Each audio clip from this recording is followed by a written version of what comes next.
नमस्कार, मैं हूं निखिल और आप देख रहे हैं दी ललन टॉप शो। गणित आपका मजबूत हो तो एक सवाल का जवाब बताइए। 16 लाख को 365 से भाग देने पर क्या मिलता है? परेशान मत होइए, हम बता देते हैं। 16 लाख को 365 से भाग देने पर मिलता है मौत का आंकड़ा 4383।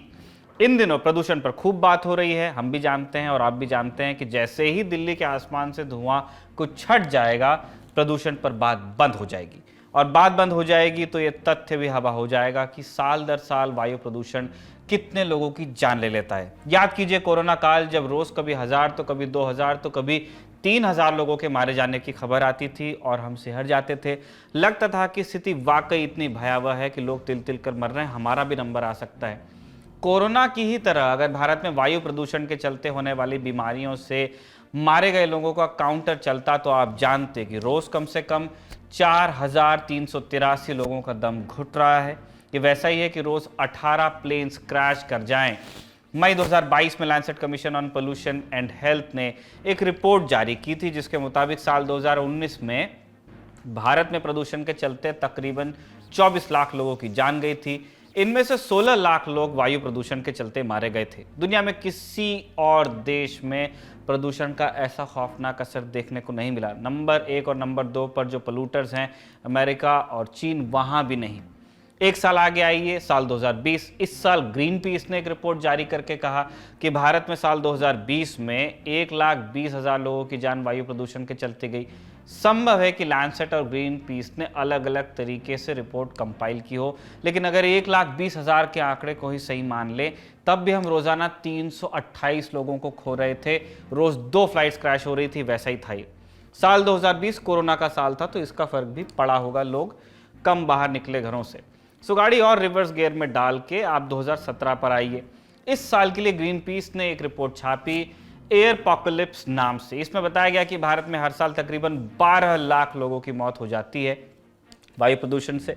इन 3 रिपोर्ट से आपको अंदाजा लगा होगा कि प्रदूषण सिर्फ ठंड के मौसम की नहीं, हर मौसम की समस्या है और साल दर साल बढ़ रहा है। आप 2017 और 2019 के आंकड़ों को कंपेयर कर सकते हैं। इससे पहले कि आप विदेशी एनजीओ द्वारा साजिश वाले एंगल पर जाएं, या आप जान लीजिए कि 2017 वाली ग्रीन पीस की जिस रिपोर्ट को हमने कोट किया, राज्यों के प्रदूषण कंट्रोल बोर्ड से निकाली गई जानकारी पर ही आधारित थी और इसके लिए आरटीआई एक्ट का इस्तेमाल हुआ था।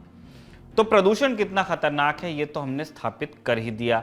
किस किस के लिए खतरनाक है, वहां पे आते हैं। भारत सरकार के पर्यावरण, वन एवं जलवायु परिवर्तन मंत्रालय के तहत काम करता है सीपीसीबी, यानी केंद्रीय प्रदूषण नियंत्रण बोर्ड। इन दिनों बोर्ड की वेबसाइट को धड़ाधड़ विजिटर मिल रहे हैं, क्योंकि इसी पर लाइव एयर क्वालिटी इंडेक्स माने AQI देखने को मिलता है। ये वो आंकड़ा है जो बताता है कि आपकी हवा में कितना जहर है। गूगल आपके शहर के लिए जो AQI बताता है वो सीपीसीबी की वेबसाइट से ही लिया जाता है। बोर्ड रोजाना एक बुलेटिन भी जारी करता है, जिसमें बीते 24 घंटों के लिए भारत के प्रमुख शहरों का AQI बता दिया जाता है। दी ललन टॉप ने 8 नवंबर को जारी बुलेटिन का अध्ययन किया है, लेकिन आंकड़े बताने से पहले आप ये जानें कि इसका मतलब क्या है। हम पहले भी बता चुके हैं, ये एक छोटा सा रिकैप है। 0 से 50, 0 से 50 अगर हो तो इसे गुड कहा जाएगा। इतने AQI पर आपके स्वास्थ्य पर न्यूनतम असर पड़ता है। 51 से 100 माने सैटिस्फैक्ट्री। जिन्हें प्रदूषण से जल्द तकलीफ हो जाती है, उन्हें इतने AQI पर सांस लेने में कुछ तकलीफ होगी। 101 से 200 मॉडरेट। फेफड़े या दिल के मरीज या जिन्हें अस्थमा हो, उन्हें इतने AQI पर सांस लेने में तकलीफ होने लगती है। 201 से 300 पुअर। ज्यादा देर ऐसी हवा में रहने पर हर किसी को सांस लेने में तकलीफ हो सकती है, चाहे वो कितना ही स्वस्थ क्यों ना हो। इस हवा में रहना मुश्किल है उनके लिए। 301 से 400 वेरी पुअर। इस हवा में लंबे समय तक रहने पर सांस की बीमारी हो जाती है। 401 से 500 सिवियर। इस हवा में स्वस्थ लोगों पर असर होता है, जिन्हें पहले से सांस या दिल की बीमारी है, उन पर गंभीर असर हो जाता है। अब आप शहरों के नाम सुनते जाइए और अंदाजा लगाते जाइए कि यहाँ के लोगों का हाल क्या हो रहा होगा। इतना तो आप जानते हैं कि लिस्ट में दिल्ली और मुंबई जैसे बड़े शहरों का नाम होगा। हम चाहते हैं कि आप बाकी शहरों के आंकड़ों पर जरा ज्यादा ध्यान दें, ज्यादा गौर करें। दिल्ली 372, कटिहार बिहार 372 दिल्ली के बराबर ही है। जींद हरियाणा में पड़ता है 368, बेगूसराय बिहार में पड़ता है 355, ग्रेटर नोएडा उत्तर प्रदेश 348, लुधियाना पंजाब में है 351, बिहार के ही मोतिहारी में 324, बल्लभगढ़ हरियाणा में है, दिल्ली के पास ही है 311, नवी मुंबई महाराष्ट्र में है 305, अंबाला हरियाणा 283, आसनसोल पश्चिम बंगाल 222, भोपाल मध्य प्रदेश 250, बागपत उत्तर प्रदेश 290। आंकड़े 8 नवंबर 2022 की दोपहर 4 बजे तक के हैं और ये बीते 24 घंटों का औसत ही बताया है इसमें। इसका मतलब प्रदूषण का स्तर इससे ज़्यादा भी रहा हो सकता है। मिसाल के लिए आज ही दिल्ली के कई केंद्रों पर AQI 400 के पार रहा, लेकिन दोपहर 4 बजे तक औसत 372 ही था। यहाँ जितने शहरों के नाम आपने सुने, वहाँ ऐसी हवा बह रही है कि स्वस्थ लोगों को बीमार कर दें। आंकड़े साफ बताते हैं कि ये टीवी पर भले आप दिल्ली के विजुअल्स देखें, लेकिन ये गंगा के पूरे कछार की समस्या है। माने पंजाब, हरियाणा, उत्तर प्रदेश, बिहार और पश्चिम बंगाल तक का इलाका। इन सूबों में आम आदमी पार्टी, भाजपा, जदयू राजद महागठबंधन और तृणमूल कांग्रेस की सरकार है। माने हर रंग का झंडा आप देख सकते हैं। याद कीजिए, इनमें से कौन से दल ने ईमानदारी से प्रदूषण को लेकर कोई सख्त कदम उठाया होगा, क्योंकि हमने आपको 17 के भी आंकड़े बताए, 19 के भी बताए, 20 के भी बताए। तमाम सियासी दल मुफ्त के वादे करते हैं, कोई राशन देता है, कोई बिजली पानी, जो अपना दे रहा होता है उसको कहता है सुविधा है, दूसरे को कहता है रेवड़ी। मगर साफ हवा कीमत मुफ्त के वादों में उसकी कीमत नहीं लगाई जा सकती। उदाहरण समेत और तस्वीर को क्लियर करते हैं आपकी। दिल्ली के लोग मुफ्त में हर महीने 200 यूनिट तक बिजली पाते हैं। दिल्ली के लोग मुफ्त में 20,000 लीटर तक पानी भी पाते हैं। देश की राजधानी के वही नागरिक मुफ्त में पहले से मिलती आ रही हवा के लिए एयर प्यूरिफायर खरीदने को मजबूर हैं, क्योंकि हवा अब शुद्ध नहीं है जो फ्री है। अब इसका नुकसान क्या है उसको समझिए। आर्थिक सहयोग और विकास परिषद यानी OECD के मुताबिक कोरोना काल में स्कूल बंद होने से बच्चों की जीवन भर की आय में 5.5% तक की कमी आती है। यानी अभी प्रदूषण की वजह से स्कूल जब बंद करने पड़ रहे हैं तो इसका असर बच्चों की आज की शिक्षा और भविष्य की कमाई पे पड़ेगा। यानी आपके बच्चों का आर्थिक नुकसान हो रहा है इस धुएं से। दिल्ली में प्रदूषण का स्तर बहुत खतरनाक लेवल पर है, जिसके बाद BS6 से नीचे के सभी डीजल कार्स समेत सभी डीजल वाहनों के दिल्ली में चलने पर फिलहाल रोक लगी है। तो बहुत से लोगों को या तो सार्वजनिक परिवहन का सहारा लेना होगा या फिर समय ज़्यादा उसमें लगने पर आपको प्राइवेट टैक्सी लेनी होगी, जिसमें ज़्यादा पैसा लग जाएगा। नुकसान आपका यहाँ भी हुआ। प्रदूषण की वजह से अगर इस वक्त मामूली सा इन्फेक्शन भी आपको हो जाए तो डॉक्टर की फीस, जांच और 5 दिन की दवा का अगर आधार बना लें तो औसत 2,000 रुपये का खर्च होता है। और नुकसान यहाँ भी हुआ आपका। कई लोगों को अस्थमा या ब्रोंकाइटिस जैसी बीमारियां हैं पहले से, वो लोग घर में एयर प्यूरीफायर लगवा रहे हैं मजबूरन। घर में एयर प्यूरीफायर लगवाना भी एक बड़ा खर्च है, जो 7 से 35,000 रुपये के बीच बैठता है, जिसका हिसाब कोई दल, कोई नेता जनता को कभी नहीं बताता। उसमें बिजली भी लगती है। वैसे पांचवा बिंदु, लोकल सर्किल के एक सर्वे में 27% लोगों ने कहा कि प्रदूषण से बचने के लिए वो दिल्ली से बाहर कहीं दूर जाएंगे। यानी दिल्ली के प्रदूषण से बचने के लिए दूसरे शहर में स्वच्छ हवा लेने का भी अपना अलग से खर्चा। अगर इन सब को जोड़ दें तो चुनाव में मुफ्त वाले वादों के बदले होने वाले फायदे के मुकाबले जनता को प्रदूषित हवा की वजह से कई गुना ज़्यादा खर्च उठाना पड़ता है। कहने का मतलब ये कि जनता को मुफ्त में सुविधा मुहैया कराना सरकारों का काम है, जनता का हक भी बनता है। इस पे वेलफेयर स्टेट को इससे परिभाषित भी किया जाता है। लेकिन अगर हमारी सरकारें शुद्ध हवा दिला दें तो मुफ्त के मुनाफों से कई गुना ज़्यादा उनका फजूल खर्च बच सकता है। ये थी दिन की बड़ी खबर। अब सुर्खियों की बारी है। पहली सुर्खी का संबंध है नोटबंदी से, जिसकी आज 6ठी सालगिरह है। 8 नवंबर 2016 को प्रधानमंत्री मोदी ने रात 8 बजे देश को संबोधित किया था और 500 और 1000 के पुराने नोट चलन से बाहर कर दिए थे। नोटबंदी के मकसद क्या थे और उसमें कितनी सफलता मिली, इसकी बात अब भाजपा भी नहीं करती। लेकिन सोशल मीडिया की जमात को आज की तारीख कायदे से याद रहती है। तो आज दिन भर मीम वर्षा चली।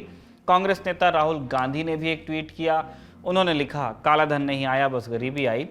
इकॉनमी कैशलेस नहीं, कमज़ोर हो गई। आतंकवाद नहीं, करोड़ों छोटे व्यापार और रोजगार खत्म हो गए। राजा ने नोटबंदी में 50 दिन का झांसा देकर अर्थव्यवस्था का डेमोलिशन कर दिया। राहुल को जवाब दिया भाजपा IT सेल के मुखिया अमित मालवीय ने।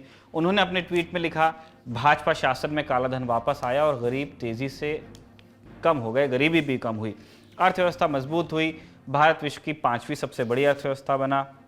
करोड़ों छोटे व्यापार और रोजगार आगे बढ़े। इससे नोटबंदी से काले धन पे जो वार हुआ उससे आपको नाराजगी हम समझ सकते हैं, दर्द साफ आपका झलक रहा है। अब अमित मालवीय की प्रतिबद्धता है, इसलिए वो काले धन पर वार की बात कर रहे हैं।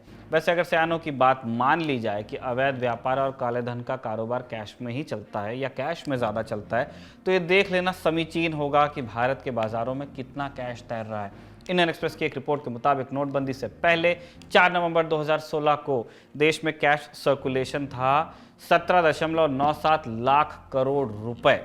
नोटबंदी से इसमें तात्कालिक रूप से कमी आई, लेकिन 6 सालों बाद ये घटने की बजाय 239% बढ़ गया है। ताज़ा आंकड़ा है 21 अक्टूबर 2022 का, तब कैश सर्कुलेशन था 30.88 लाख करोड़ रुपए और ये रिकॉर्ड स्तर था। इसका सीधा मतलब ये हुआ कि देश में भले ही डिजिटल भुगतान बढ़ गए हों, लेकिन खरीदारी के लिए आज भी लोग नकदी को ज़्यादा तरजीह देते हैं, या फिर कुछ लोग तो ऐसे हैं जो नकदी निकाल के अपने पास रखना सही समझते हैं।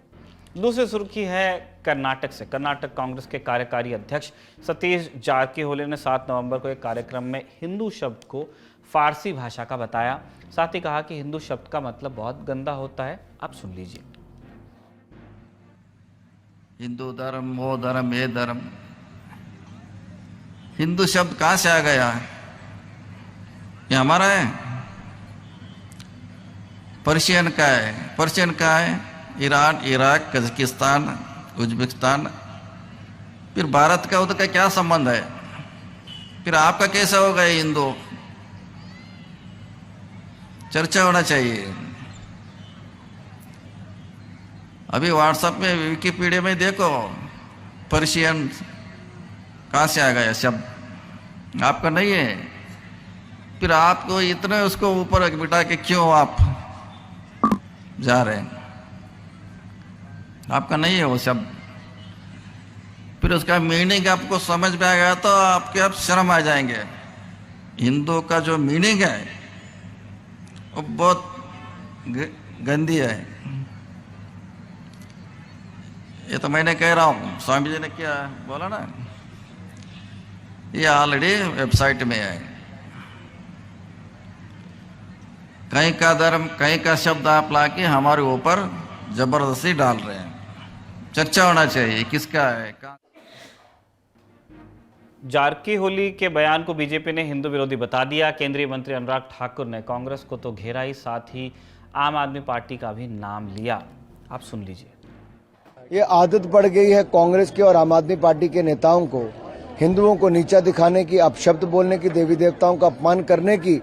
चुनाव के समय इनके जनेऊ और भगवान याद आते हैं, लेकिन बाकी समय हिंदुओं के देवी देवताओं को गालियां निकालने का काम कांग्रेस और आम आदमी पार्टी करती है। विवाद बढ़ने पर कांग्रेस ने अपने नेता के बयान से किनारा किया। कांग्रेस प्रवक्ता रणदीप सुरजेवाला ने बयान की निंदा करते हुए एक ट्वीट किया। उन्होंने लिखा, सतीश जारकीहोली का बयान बेहद दुर्भाग्यपूर्ण है और खारिज करने योग्य है। हम इसकी स्पष्ट रूप से निंदा करते हैं। अब इस पूरे विवाद पर जारकीहोली की सफाई भी आ गई है।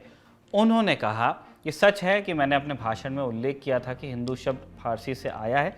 मैंने जो कहा वो बढ़ा चढ़ा कर बताया जा रहा है। अगर मैंने जो कहा है वो गलत है तो चर्चा जारी रखें, नहीं तो रुक जाए। मैंने किसी धर्म या भाषा का अपमान नहीं किया। मैंने आपको फारसी शब्द के बारे में बताया। मैंने सिर्फ इतना कहा कि इस पर चर्चा होनी चाहिए। अगली सुर्खी ये गुजरात से है।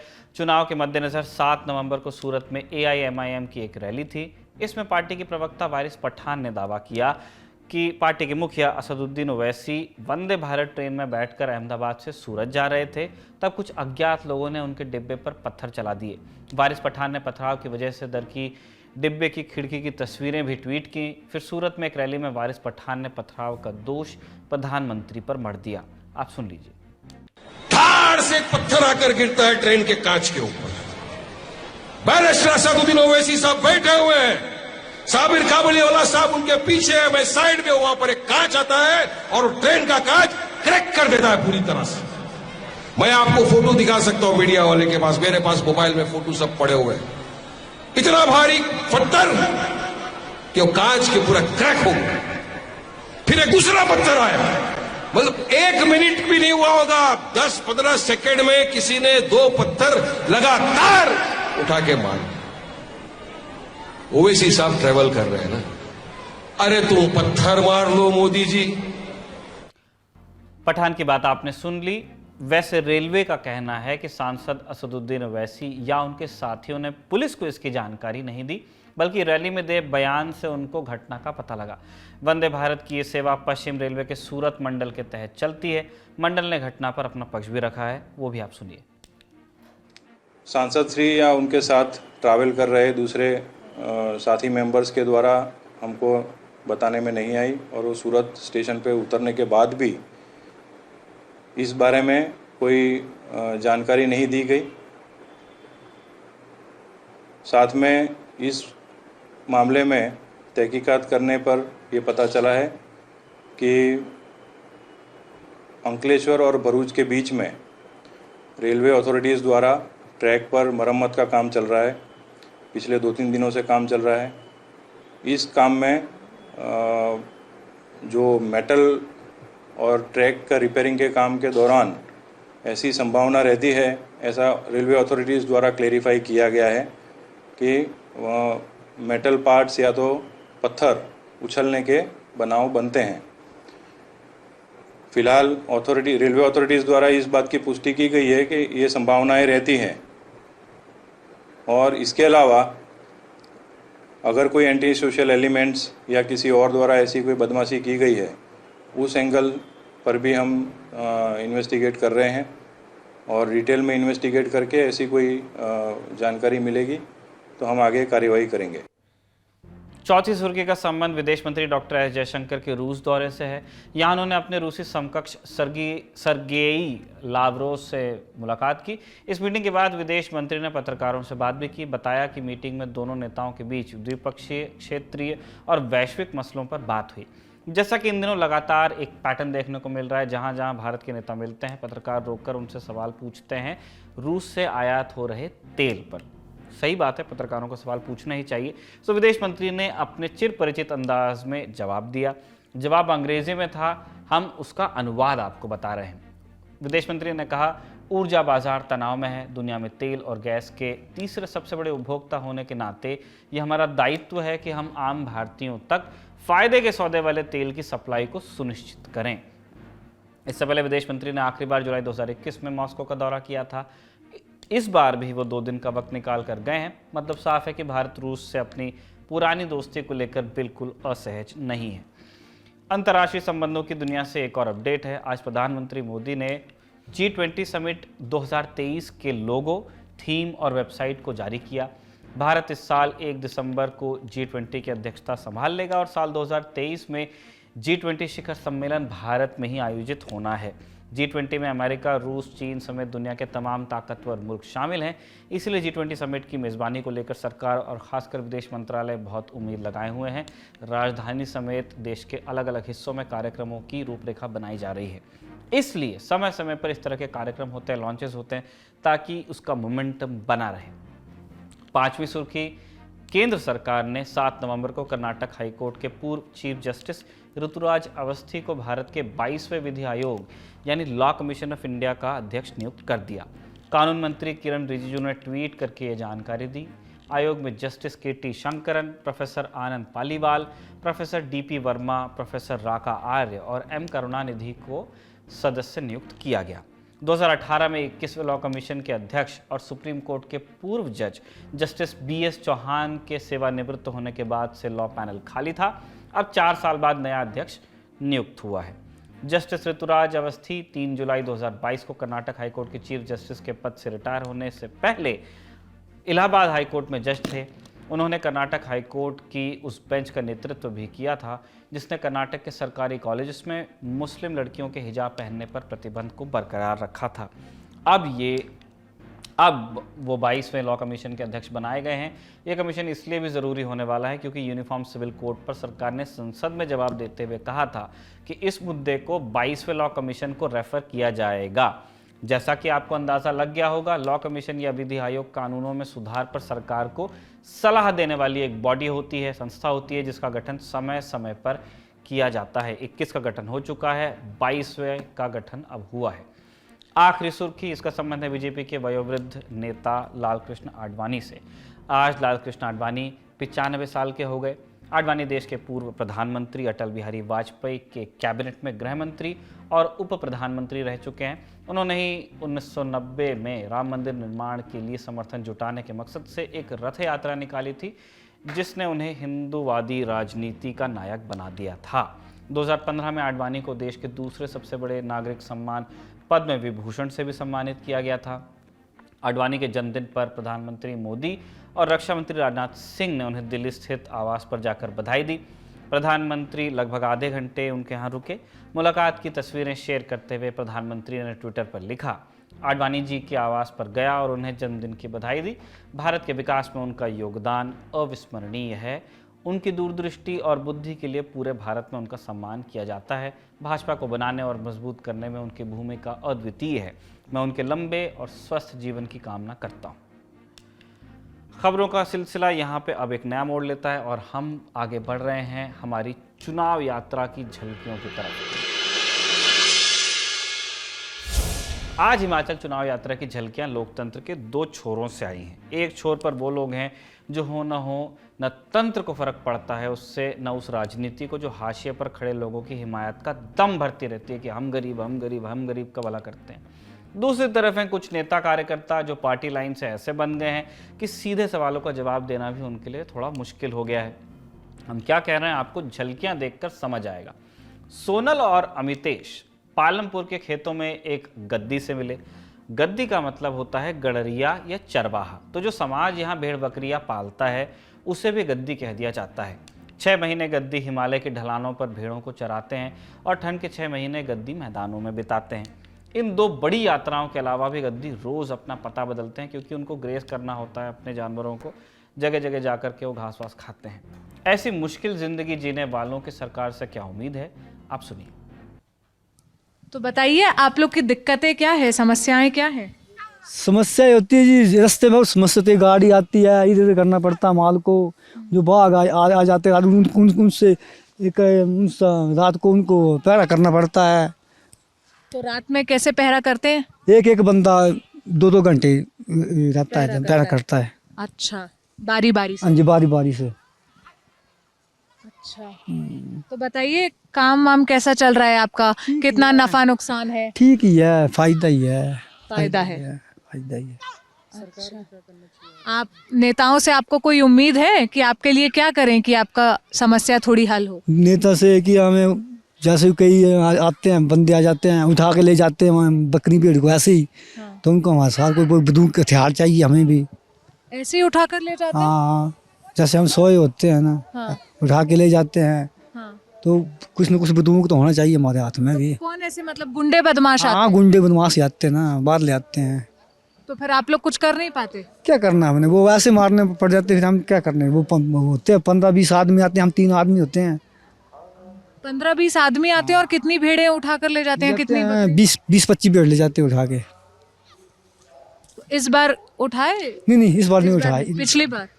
3-4 साल हो गए, पहले 3-4 साल की बात है। और कितने उठा ले गए थे?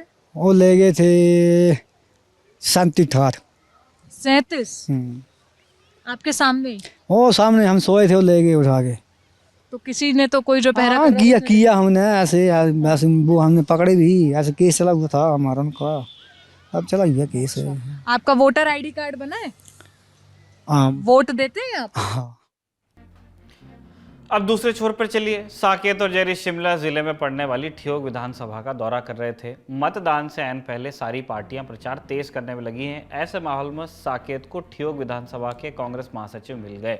क्योंकि मैच में स्लॉग ओवर्स का समय है, साकेत ने महासचिव जी से पूछा कि पार्टी के जो बड़े नेता हैं जिन पे ज़्यादा फोकस रहता है, मसलन अध्यक्ष मल्लिकार्जुन खड़गे हैं और दूसरे कद्दावर नेता सोनिया गांधी आदि, ठियोग में प्रचार के लिए क्यों नहीं बुलाया गया। और साकेत ने राहुल गांधी पर भी सवाल पूछा कि वो क्यों नहीं आए। अब ये सब लोग जानते हैं कि राहुल गांधी अपनी यात्रा कर रहे हैं, फिलहाल महाराष्ट्र में हैं, लेकिन नेताजी ने क्या जवाब दिया आपको वो भी सुनना चाहिए। तो आप लोगों ने कभी राहुल गांधी को बुलाया नहीं यहाँ पे? देखिए भाई साहब, सबसे पहले आपका हिमाचल प्रदेश में स्वागत है। जहाँ तक आप सभी से ये पूछ रहे कि राहुल गांधी को क्यों नहीं बुलाया, राहुल गांधी को क्यों नहीं बुलाया, आपको शायद यहाँ पर की भौगोलिक स्थिति का पता नहीं है। यहाँ पर इतना बड़ा ग्राउंड नहीं है कि सिक्योरिटी पर्पज़ से कि उन लोगों को यहाँ पर बुलाया जाए। और जहाँ पर बाहरी जो हमारे दूसरी कॉन्स्टिट्यूंसियाँ हिमाचल प्रदेश में है, जहाँ पर बड़े बड़े ग्राउंड है, स्थान है, वहाँ पर राष्ट्रीय नेतृत्व आ रहा है कांग्रेस के पक्ष में। कारण है कि मैं तो राहुल गांधी यहाँ नहीं आ रही। नहीं, राहुल गांधी आजकल भारत जोड़ो यात्रा में, अगर आपको हम अपने माध्यम से बताते हैं, वैसे आपको भी पता है कि राहुल गांधी जी आजकल कहाँ हैं। ये पूरा हिंदुस्तान नहीं, पूरा विश्व जान रहा है कि भारत जोड़ो कांग्रेस की जो यात्रा है उसमें व्यस्त है। दूसरा जो कांग्रेस का शीर्ष नेतृत्व है वो पूरे हिमाचल प्रदेश में आ रहा है। आपको किसने बोला कि नहीं आ रहे? मैं देख नहीं रहा। आप राहुल गांधी मैंने देखिए, कांग्रेस के अध्यक्ष अभी मल्लिकार्जुन खड़गे हैं, वो उनको मैंने नहीं देखा है। सोनिया गांधी बड़ी नेता हैं, उनको नहीं देखा है मैंने। राहुल, इसलिए मैं पूछ रहा हूँ कि क्या कोई दिक्कत है उनको यहाँ आने में? देखिए भाई साहब, कांग्रेस हाईकमान दिल्ली का नेतृत्व जिसको जिम्मेवारी देता है, गुजरात में भी चुनाव हो रहे हैं, हिमाचल प्रदेश में भी चुनाव हो रहे हैं, जिसको जहाँ की जिम्मेवारियाँ सौंपी जाएगी वो उस क्षेत्र में जाएगा। राहुल गांधी जी पूरे हिंदुस्तान को कांग्रेस के प्रति जो है जागरूक कर रहे हैं, जोड़ रहे हैं। दूसरे जो नेतृत्व है कांग्रेस पार्टी का, वो इन दोनों प्रदेशों में जहाँ ये चुनाव हो रहे हैं उसमें रोज़ रैलियाँ हो रही है, हर जगह हो रही है। यहाँ पर भी पिछले कल भी यहाँ रैली थी जो प्रदेश। हमारी दोनों टीम्स की ग्राउंड रिपोर्ट्स को अगर आप शुरू से लेकर अंत तक देखना चाहते हैं तो आपको हमारे ऐप, वेबसाइट या सोशल मीडिया चैनल्स पर जाना चाहिए। हिमाचल प्रदेश की तरह आप जल्द हमारी टीम को गुजरात में भी देखने वाले हैं। जब तक वहां से रिपोर्ट्स आनी शुरू होती हैं तब तक आप बिंज वॉच कर सकते हैं विस्तृत इंटरव्यूज़ की 2 सीरीज़ नेताजी घेरे में और जमघट। आज आप जमघट में देखेंगे कि रिकॉर्ड 6 बार मुख्यमंत्री रहे दिवंगत वीरभद्र सिंह की पत्नी और सूबे की कांग्रेस अध्यक्षा प्रतिभा सिंह ने उस इंटरव्यू को लेकर क्या कहा, जिसमें उन्होंने कथित रूप से कांग्रेस की नौजवान पीढ़ी से वक्त नहीं मिलने की शिकायत कर दी थी। पूरा मसाला तो आपको ऐप पर ही मिलेगा, यहाँ मिलेगी एक छोटी सी झलक, वो देख लीजिए।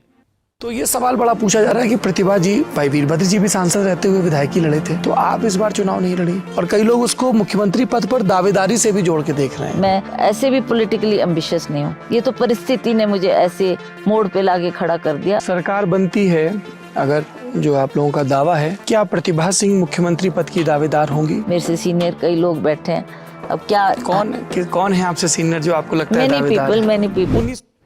खबरों का सिलसिला यहाँ होता है पूरा, लेकिन विदा से पहले 2 नए सिलसिलों की जानकारी आपको देनी है। इस बार का ललन टॉप अड्डा हो रहा है नई दिल्ली के मेजर ध्यानचंद नेशनल स्टेडियम में। तारीखें ये रही 18, 19 और 20 नवंबर। फ्री है, यहाँ आने के किसी को आपको पैसे नहीं देने हैं, लेकिन बेहतर होगा अगर आप रजिस्टर करा लें, और रजिस्टर करने के लिए आपको जाना होगा दी ललन टॉप के ऐप पर। जैसे ही आप ऐप पे जाएंगे आपको स्क्रीन पर एक लिंक मिल जाएगा, आप उसको क्लिक कीजिए, एक फ्लैग सा बना हुआ है, एक छोटा सा आपको फॉर्म भरना है। सिर्फ अड्डा ही नहीं आ रहा है, क्विज भी आ गई है, वहाँ लाइव क्विज होगी। अभी जो आपको क्विज खेलनी है ऐप पर, उसकी शुरुआत भी हो गई है। दी ललन टॉप क्विज शुरू है, जिसको आप न सिर्फ लाइव खेल सकते हैं ऐप पर, बल्कि जीत सकते हैं इनाम भी। टॉप 50 विजेता रोज चुने जाएंगे और उन सबको 100 रुपए का इनाम भेजा जाएगा। तो देर मत कीजिए, आप ललन टॉप ऐप को डाउनलोड कर लीजिए, जो कि आपको गूगल प्ले स्टोर पे भी मिल जाएगा और एप्पल के ऐप स्टोर पे भी। ये था आज का दी ललन टॉप शो। अगले एपिसोड में आपसे फिर मुलाकात होगी, इस उम्मीद के साथ विदा लेते हैं। देखते रहिए दी ललन टॉप।